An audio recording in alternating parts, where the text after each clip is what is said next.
Kumusta? Okay ba ang araw natin dyan? Okay ba ang umaga natin dyan? Nakatulog ba ng maayos? Maganda ba ang panaginip? Nanalo ba sa loto? Nanalo sa loto. Yun talaga ang bungad eh. Kung hindi man nanalo sa loto, meron na tayong sinasabi na better luck next time. Katulad ko, paano mananalo? Hindi man tumataya. Paano ka mananalo, girl? Kung hindi ka naman tumataya. Walang instant sa panahon ngayon. Uy, may instant ngayon ah. Yung pagre-reels sa Pinas. Sus, kung may sahod lang yan dito sa amin, magre-reels na din kami. May natawa nga ako sa isang post doon sa Facebook ba na ipag-pray nyo ang Pilipinas kasi lahat vloggers na. Kasi kahit ano na lang ang kinokontent, kalukuhan na ginagawa dahil dyan sa reels na yan. Kasi may sahod. Cause why not, diba? Pira na ang lumalapit sa inyo. Kailangan mo lang magtiyaga. Kasi kung dito sa amin, may ano din yan. May sumasahod din kami sa reels, sa TikTok. Why not, uy? Yan pa na, pira na ang lumalapit. Kaso wala man yan dito sa amin. Diyan man lang sa yan sa Pinas. Pero yung makatotohanan naman na reels, or hindi yung mga kalaswaan o kung ano-ano na lang. Para lang mag-viral, magka-million views. Huwag naman ganon. Kasi hindi pa din maganda na kumikita ka nga, pero panluloko naman yung ginagawa mo. Uy, wag ganun our friendship. You always remember, it's just a bad day, it's not a bad life, and tomorrow will be a good, a better, and a blessed day. Char! Ganon. Yan yung ating quotes everyday, reminder everyday for us to be alive, to be positive in every way, no matter what happens. English. Ay, nako, Zay. Dal-dal, kaayo ka mo, Zay. Early in the morning. Anyway, time check, it's already 9:07 and we are on our way ni Lumibo sa ating every Wednesday ganap, which is mag-indoor playground kami. Of course, chance na grab the opportunity kay free ang indoor playground. Oy, kaysa magpunta kami doon na 17 euros ang bayad na. Hindi pwede. So, dito tayo sa mga libre-libre. And sad to say, all the plans that we had with my banana queue sa aming 8 years anniversary, wedding anniversary, ay cancelled lahat mga friendship. All the plans na mag-spend kami ng wedding anniversary doon sa IKEA, cancelled lahat. It's because something came up na mas more important. So nag-focus kami doon sa mas more important. And diba meron tayong mga pangyayari sa buhay ng mga hindi natin inasahan, unexpected kumbaga. So na-cancel lahat ng mga plano. Supposed to be mag-spend kami doon, and yung i-spend namin kumain, mag-celebrate outside sa restaurant na mahal syempre, ay yun nga, i-spend namin doon sa IKEA. At the same time ay ibibili namin ng mga gamit for Lumi, for example yung tables and chairs, mga toys, kasi yun yung kumbaga imbis na wedding anniversary namin, it's for Lumi. Naman talaga na pag may anak ka na, yung anak mo na lang lagi yung iniisip mo ba. So lahat yun cancelled. Excited pa naman kami, but what can we do? Something came up na mas more important. So wala kaming wedding 8 years wedding anniversary pagganap, but it's okay. Meron pa namang next year, hindi pa naman end of the world, kaya okay dyan, okay lang yan kahit hindi kayo makapag-celebrate ng wedding anniversary. Ang importante naalala nyo na it's your wedding anniversary. 8 years of fighting, sabi ko kay Mr. 8 years of fighting, my goodness. 8 years of fighting with love. Sabi pa. Kasi kung nagpa-fight lang kami without love, iba na yun. Tara, samahan nyo kami ni Lumi po.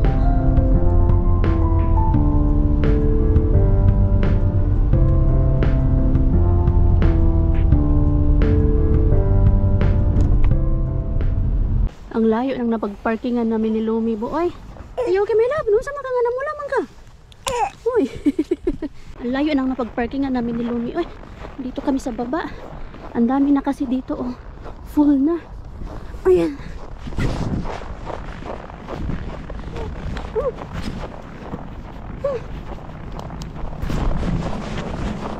Dito kami madalas ni Lumi mag-park pag maaga kami. Kaso puno na. Dito din, oh, dyan. Nako, dito ka nako. Kala mo, murag korek ko. Murag korek. Tirit.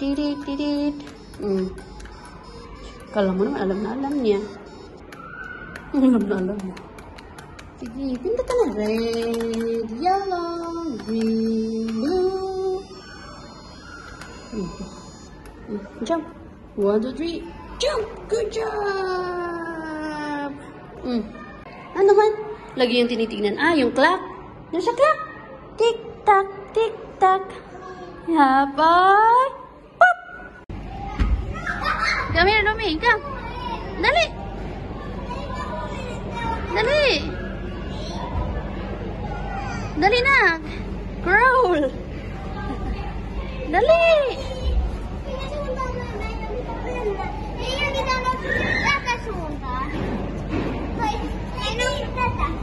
Come on, Lumi. Come on. Come on, come on. Lumi, come here. Dali. Ayan. Natapos din ang laro ni Lumi. Umabot talaga kami ng alas 11, oh. Ay, hindi. 3 minutes before 11. First time namin na tinapos. Kasi usually mga 10:30 umuwi na kami. So ngayon, dahil Wednesday, try kong pumila ngayon doon sa may ayudahan ba. Tingnan natin. Kasi ang pagkakaalam ko, pag Wednesday, para sa mga Finnish people. Pero di ba nga, nabanggit ko nung nakaraan. Nung Wednesday din, may nakita ako na yung mga pumipila nung Monday, mga Russians, pumila sila ng Wednesday. So ano ba talaga? Dalawang bigay or dalawang ayudahan sa isang linggo? Pero let's see. Magtatanong ako doon. Pumipila sila dito.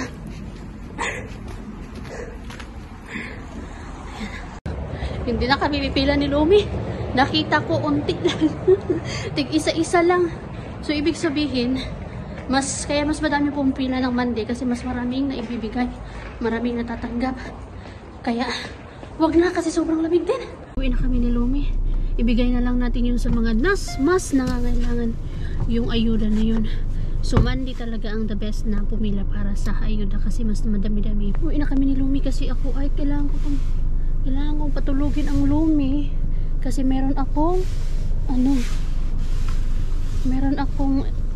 appointment with the TE at 1 o'clock. Kailangan mapatulog ko siya bago ako lumayas. Kaya magbabas lang ako and then susunduin ako nila ni Mr.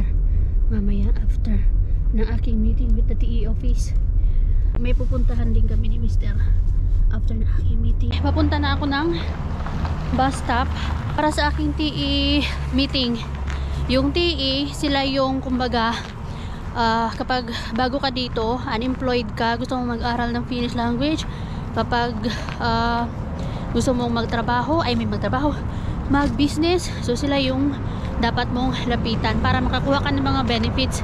And then yung kailan naman, sila naman yung parang sa finance, sila yung nagbibigay sa'yo ng monthly benefits.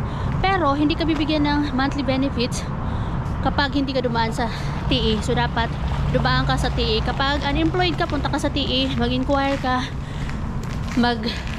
kapag naghahanap ka kapag wala kang work, doon ka mag-inquire, mag-report and everything. TE dapat lagi. So ngayon, dahil ako ay unemployed na ako sa ngayon, so meron ako meeting with the TE officer na siya yung nag-handle sa akin since 2017, I think. Yes. But anyway, dahil magbabas ako papunta doon, first time kong magbus na magbayad. Kasi diba, pagkasama ko si Lumi, wala kaming bayad. Pag may pram ka, may bata ka, wala kang bayad sa bus. Pero dahil hindi ko kasama ang Lumi, kailangan ko magbayad. At kailangan ko mag-withdraw dito ng pera kasi wala akong cash. 20 lang yung withdrawin ko dito. So ayan na. Nandito na tayo sa TE. Paka-paka na naman tayo dito mag-finish, besh. Maaga ako. 30 minutes pa. Beda. Ayan. Natapos din ang meeting ko sa nag-handle sa akin dyan sa TE. Natatawa ako sa kanya. Hindi ko alam kung wala siyang kaamor-amor kausapin ako o talagang ganun lang talaga siya. Lalaki kasi. Hindi ko siya na-meet before nung first ko dito. Hindi yun yung nag-handle sa akin before eh. Iba yung nag-handle sa akin. Kaya nung nilapitan niya ako, hindi ko siya mamukhaan. Pero ako, parang kilala niya na ako. Sabi ko, hindi ito yung handler ko dati eh. Pinalitan yung nag-handle sa akin before nung bagong salta ako dito. Yung bagong hapak ko dyan sa TE na yan. Nung nag-ano na nga ako as nag-inquire ng mga para sa Finnish language ba. So, hindi ko alam kung ganun lang talaga siya para may pagkavadeng na ganun siyang salita. So, hindi ako kinabahan. Pero hindi naman ako kinakabahan na kasi alam ko naman na paano makipag-usap kahit na syempre hindi naman ako ganun kagaling mag-Finnish pero nakakaintindi ako, nakakapagsalita. Yun yung importante.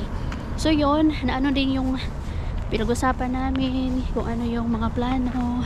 Sabi ko yung plano ko ganito ganyan kasi ganyan yan dito, kailangan mo mag-reporting para makakuha ka ng benefits or allowance. And then one of the reason also nagpaano na ako as unemployed is because mas malaki yung makukuha mong benefits as unemployed ka kaysa nakukuha ko ngayon sa benefits as hoy-turaha which is maliit lang kumpara sa unemployment benefit.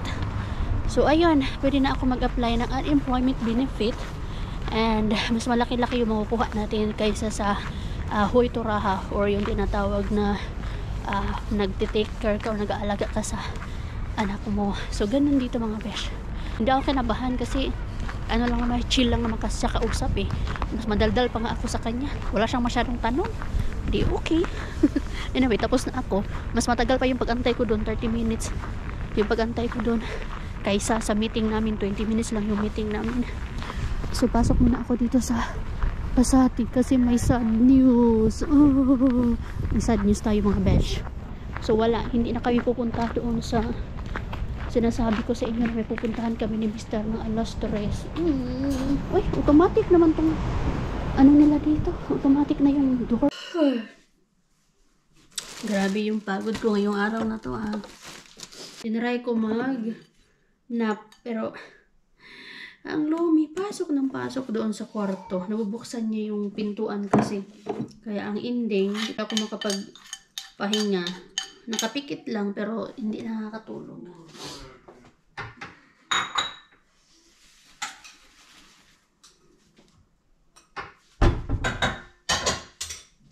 Sumakit pa yung ulo ko. Ingay-ingay pa ni Lomi. Sila ang dalawa ng tatay niya dito sa labas kanina. Ay, dito sa sala ba? Natawa ako sa kanila. Kaya para sila mga aso at pusa ng tatay niya. Minsan kasi nakokontrol ng tatay niya. Minsan hindi. Mag-snack muna ako. Meron akong muffins na ginawa dito. Di ba ang sipag ko mag-bake, besh? Ang soft pa naman ng muffins na to. Chocolate muffins. Yung magkamot ko. Kaloka. Kahapon ko to binake. Perfect yung nagaya natin na muffins. Napapansin ko ngayon, perfect ko na mag-bake ngayon. Yung chocolate cake, ay hindi pa chocolate cake, chiffon cake, nagaya ko ang soft.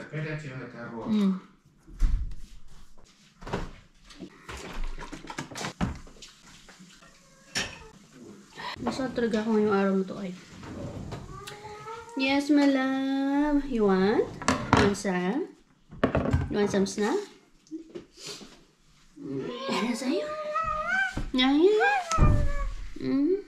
Pwede ka man pwede nito na kay matamis man to na. Hindi kita nagawan ng ano mo. It's not hot. Matamis lang. Hindi ba ayaw mo ng matamis? Sige nga, try mo.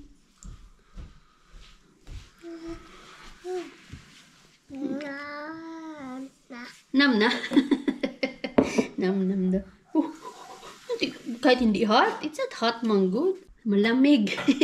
It's not hot, it's malamig na. Katawanan mo ka na ko Apple juice din tayo. You like it? O sige, bigyan kita pero hindi gano'ng kadami ha. Apple juice. Hindi ka pa pwede nito. Nam? Ito lang sa'yo, oh. O, dito na lang yung moment. Which one? Maggawan kita ng ano. Snack mo talaga. Yan yung pinili mo. Okay.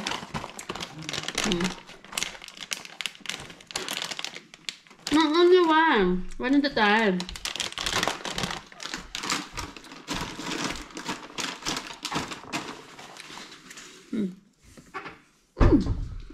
I will have a 20-minute pause. Can I? Yeah. Thank you. Di ba nabanggit ko po kanina sa inyo na dapat meron kaming pupuntahan ni Mr. pagkatapos ng meeting ko with the TE. Alas 3 kasi yung napag-usapan namin. Kasi dapat mag-house viewing ulit kami. Yes po. Si Josawa pala, hindi pala siya tumitigil kakahanap ng umakot italo nga. Ako, tumigil na ako. Siya hindi pa pala. So, meron siya pinakita sa akin na umakatitalo. Ang ganda niya, friendship. Ito, ipapakita ko yung... Hoy! Hoy! You okay? This is for you. Maybe the other one. Anak, huwag mong madali. Nako. Ay, water? Oh, sure, water.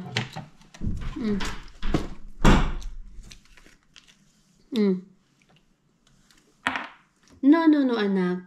Nabibilaukan ka dun sa moment na yun eh. Yan na. Sobrang ganda ng umakotitalo na yun.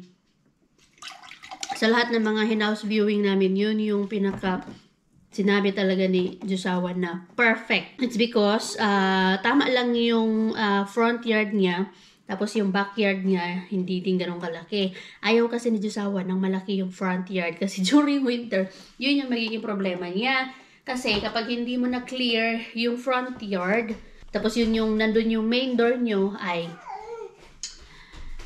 hindi kayo makakadaan. So yun yung problema niya. Malaking trabahuin daw pag malaki yung front yard. So ito papakita ko yung mga yung mga picture ng na yun, ng bahay na yun.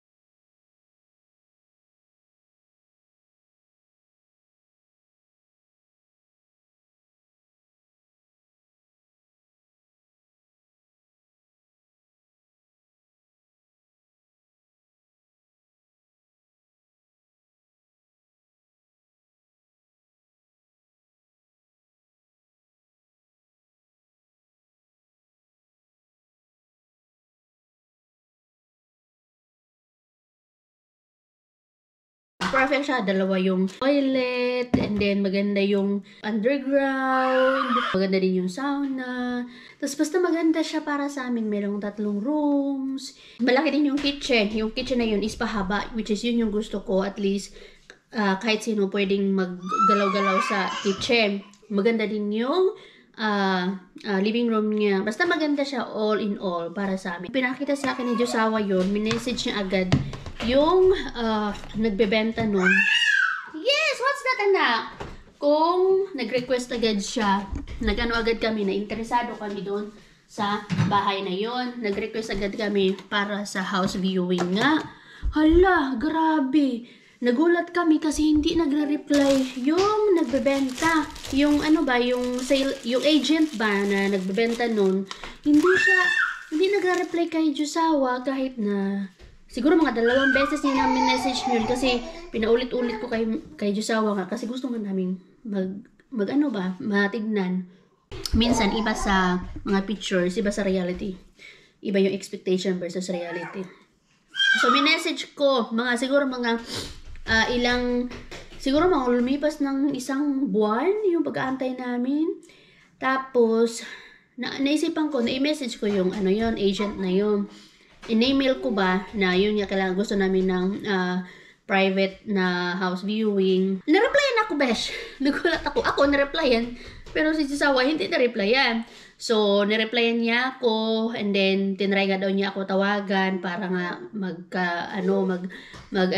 appointment kung kailan. And napagkasunduan nga na today, Wednesday, alas 3. So, dapat ngayon alas 3. So, mga friendship.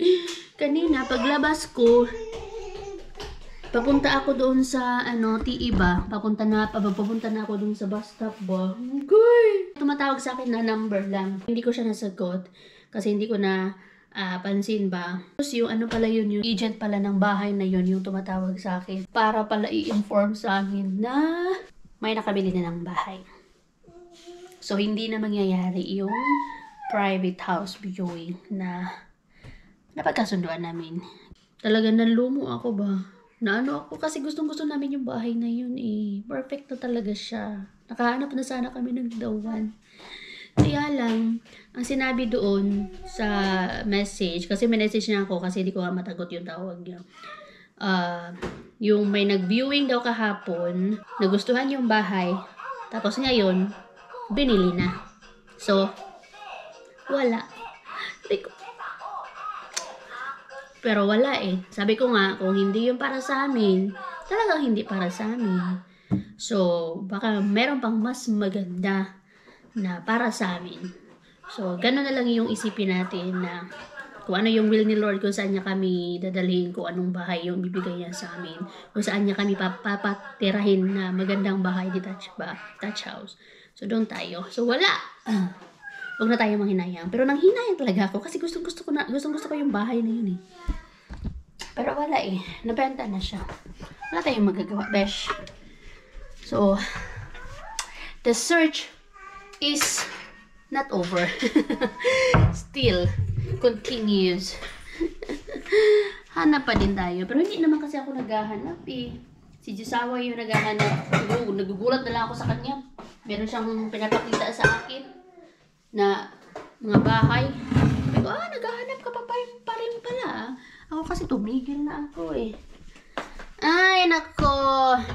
Can we do nothing? So, yun. Sayang. Dapat kasi, alam niyo yun. Ang tagal kasi replyan ni Josawa. 2 beses, o mga 3 beses na nga niya message yung agent na yun. Tapos di siya nire-replyan ba. Pero, sige na lang. Hindi yun yung bahay na gusto ni Lord para sa atin. Merong mas magandang bahay si Lord na nakahanda para sa atin. Mas maganda, mas hindi naman kahit sobrang laki. Basta ang importante, gusto namin yung bahay ba. Yung komportableng bahay. Ay, kabaw! Sus, kailangan ko nang bumili ng namin upang waste. Wala na. Kailangan ko na to itapon. Wala na tayo nito, besh. Ito yung aking mga isisegregate na naman na mga kartunan. Kailangan ko na naman Hindi kailangan malaki. Bungalow ang bahay. Ang importante, magustuhan namin. Komportable ang bahay na yun. Ay, ito na naman tayo. Kailangan na naman nating magluto. Anak! Nabingi na talaga yung kapitbahay natin dyan sa baba. Anyway, magluluto na ako ng hapunan and food ni Lumi. Gumawa pala ako ng pandesal, mga friendship, at hindi ko na kayo sinama. It's because natatakot ako. I mean, alam nyo na, baka mapalpak na naman kasi because I think, pag ko na to, siguro mga pang 10 times ko na tong gumawa ng pandesal. And every time na gumagawa ko ng pandesal, lagi siyang pumapalpak, mga friendship. So, yun nga, mga pang 10 times ko na to. And before nito, hindi na talaga ako dapat gagawa ng pandesal pa. Kasi syempre, alam nyo yung lagi pumapalpak ba? Syempre, sayang yung flour, sayang yung lahat ng mga ingredients sa paggawa ng pandesal ba. Nasasayangan ako kasi syempre pupunta lang sa basurahan. It's because matigas siya, mga friendship. Hindi talaga siya pandesal. Pero this time, sabi ko, gagawa ulit ako. Magta-try ulit ako. At ito, sobrang saya ko, mga friendship. Kasi from the very beginning, nakita ko yung difference niya nung tumubo siya. Alam ko, magiging perfect siya. Salamat, Lord. Salamat, Lord. Kailangan lang talaga hindi ka gumave up. Kasi syempre, masasayang din, no? Ay, sana nga totoo na yan. Pero I know, pandesal na talaga siya, mga friendship. Ito na talaga. Ay, for my 8 years dito, ngayon lang ako. Ngayon lang ito magiging perfect, magiging pandesal talaga. Syempre, pandesal is life, no? Yan yung isa sa mga namimiss natin sa Pilipinas. I can't wait to taste it. Pero perfect siya. I can see it. Kasi itong pagtubo pa lang talaga niya kanina bago ko siya i-roll ba. Bago lagyan ng breadcrumbs. Tapos yung pangalawa na nung bago ko siya isalang dito, tumubo siya. Ay, sorry. I can see it. I can see it. I can see it. I can see it. Ito na talaga this time. Perfect na talaga yung aking pandesal.